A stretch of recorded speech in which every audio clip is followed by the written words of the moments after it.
Hi guys, welcome to my channel. मैं हूं फानिया जुईद। आज मैं आप लोग के साथ रिव्यू करने वाली हूं गोल्डन पर का daily face wash oil control, और आप लोगों को बताऊंगी इसको यूज़ कैसे करना है और इसके रिजल्ट भी अच्छे हैं।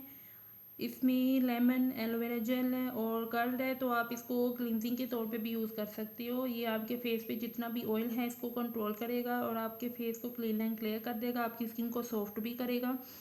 और इसको यूज़ करने का तरीका ये है कि आपने इसको दिन में 3 दफ़ा यूज़ करना है बेस्ट रिजल्ट के लिए। तो आपके फेस पे जितना भी ऑयल होगा वो ख़त्म हो जाएगा।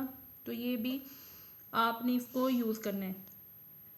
तो वीडियो आप लोग मेरे चैनल पे न्यू हैं तो मेरे चैनल को लाइक, शेयर और सब्सक्राइब कर दे। तो आप लोगों ने मुझे इंस्टाग्राम और फेसबुक पे मुझे फॉलो करना है। तो इसको यूज़ करना है आपने, और मुझे कमेंट सेक्शन में ज़रूर बताना है आप लोगों ने इसको यूज़ करके आप लोगों ने मुझे कमेंट सेक्शन में ज़रूर बताना है इसके रिज़ल्ट आप लोगों को कैसे लगे हैं। तो ये बहुत अच्छा है। इसकी मैं आप लोगों को दिखाऊंगी जेल जैसे इसकी।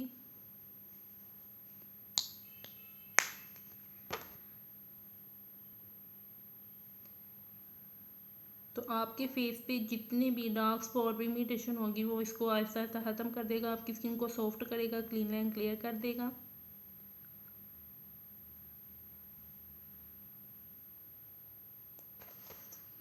तो इसकी प्राइस की बात करें तो इसकी प्राइस जो है 120 है। तो इसको यूज़ करें, बहुत अच्छा है। तो वीडियो अच्छी लगी तो लाइक और शेयर कर दें, मेरे चैनल को सब्सक्राइब कर दें। अल्लाह हाफिज़, बाय बाय।